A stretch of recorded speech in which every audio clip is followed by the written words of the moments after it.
Hello. When it comes to feeling bad for the narcissists, I feel like it's something we're not supposed to think about or feel or say out loud or admit to or talk about. And I want to because I think it's a very real thing and I think is something you're not supposed to even think about doing. Feel bad for the narcissist, feel bad for the abuser. I just want to validate someone's feelings because there are people out there that are struggling because they feel bad. They feel, and we've all felt this way. You're the only person who can look into the narcissist and help them, and you're the only one who sees them and these poor little broken things, and I can fix them. Remember, we all have. There's all stages of the cycle. There are people at the beginning of the cycle. You know what I mean? There are people just learning about this. So they don't know. A lot of us maybe are in Hoover or no contact or we're veterans for the. There are people going through it. So you start to feel bad like you're the only person that can help them and love them. You're not alone in feeling that way. Even though it's not something you'll find a lot, I don't think, of things, admitting it, but it is a very normal reaction. You are invested. You have spent time, energy, effort on this person. There's an investment there. Of course you're going to care about what happens to them. Of course you're going to care. And it might be, you're not alone. You're not alone in feeling that way. And it might be that they need you and you know that.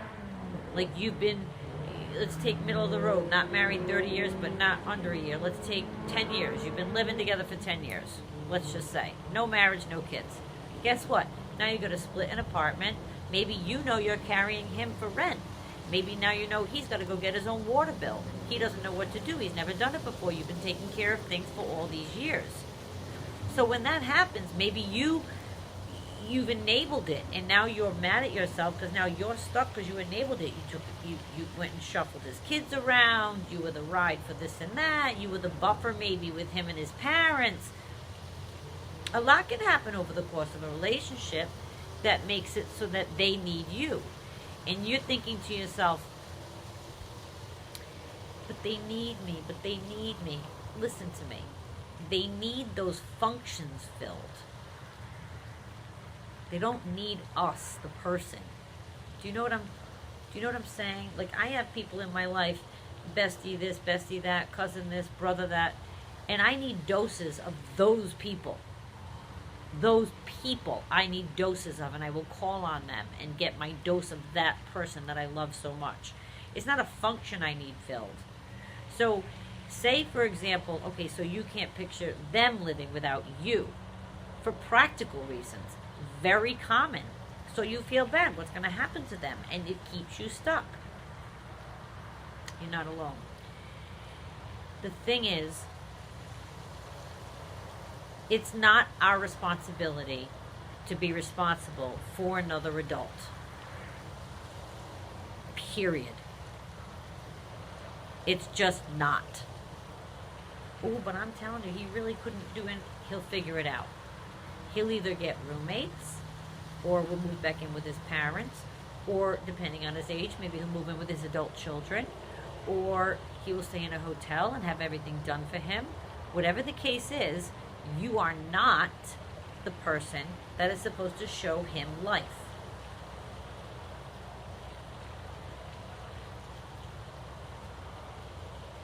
Any adult past the age of, nowadays I would say 15 years old, kids know everything. My kid, we were from here to Europe and she knew everything and she was 15. Ma this way, ma that way, ma this way. Well, she says tiny or small. That's what she calls me. Yeah. Come on, small, this way. In the airport, I'm like a wreck. And she's, nope, this way.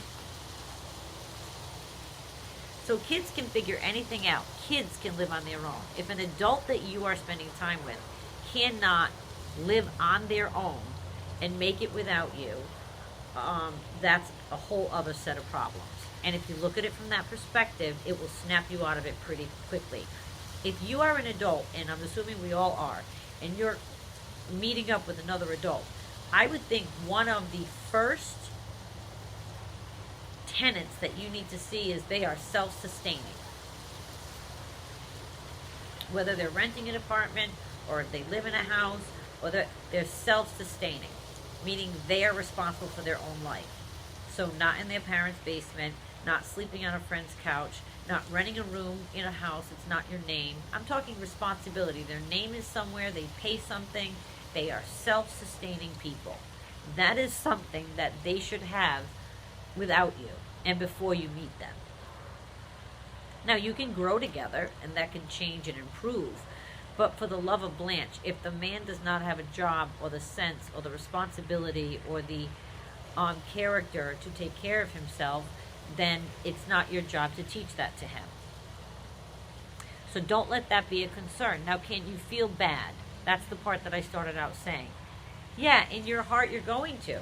You're a caring individual. You were trying to build this life. You had faith in this person for such a long time, even before. We all have to remember that before the end, we're going through the good. So through the good, there were periods where you felt hopeful for change. You felt renewed by something he did or said. My pronoun is he. Pollen count 10.6 in Florida, but I insist on sitting outside.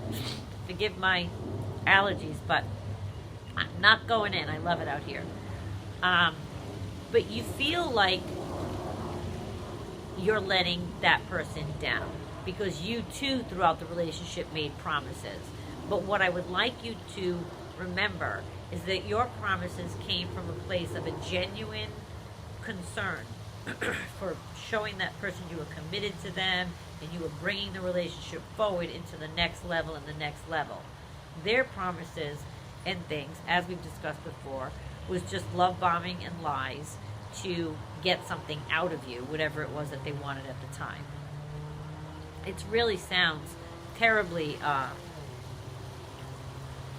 just full of despair, but I'm just trying to make the point that I don't want anyone's feelings to ever be invalidated, and for anyone to be sitting around going, I just feel bad for him. I feel bad for him. He's going to be all alone. I get it. We all get it, whether or not we... Now, there might be some women are just stronger, or maybe it's not stronger, it's just they internalize it differently, and they're more like sharks, and they're like, I'll never feel bad. No way, what he did to me. And I hope any one of us would land there. But there's a journey to get there. So I'm trying to reach out to those of you who are still in the thick of feeling really bad at the thought of leaving him alone. It can be real. And we all have to be empathetic. Absolutely. Because in the face of coming off something with no empathy, I would think that we would know that we need to give it extra in the world. So let's think about those people and try to reach out to somebody if you know, and try to let them know it's okay to feel bad, but that it is not their job. Guess what? No way on God's green earth is it anyone's job to carry another adult through life. Absolutely not. So if that's what you've been doing and that's why you're stuck, look at that. And to feel bad, like, oh, but also they would, I don't know, bring me coffee in the morning and he cuddled with me at night. Okay, those are just little things that are, he's expelling those activities upon you to keep you hooked. Again, I think that we could be anybody that they cuddle at night, honestly. And we could be anybody in the bed and they're going to bring us coffee. That's a thing they do. They bring coffee. That's a move. It's a move, in other words, that they have. They bring coffee to the girl in bed. Or they cuddle well at night. Or they make dinner for you. These are activities that they would expel upon anyone that's in the room or with them. So I don't want you feeling bad about losing that for them either, because they will replace that. And I know that's harsh to hear, but I think we've all done enough work to know that they will replace all that. And that those functions can be filled by another being. It has nothing to do with us, the person.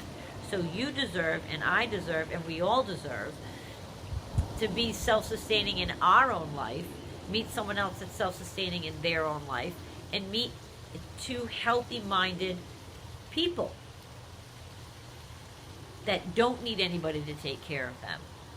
And feel bad for your narcissist, that's fine. But then move on about it. Don't let that consume you and bring you back to, oh, but I can't leave him. I feel so bad. No, no. Feel bad on a humane level. Any healthy human's nature would feel bad. That's a normal, I think, feeling. And don't even feel you need to be forgiven for that. Like, that's a completely human nature if you're a healthy individual.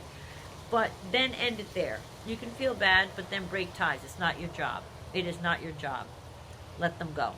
If that's what's holding you back, do not. They will find their way. They'll get roommates. They'll figure it out.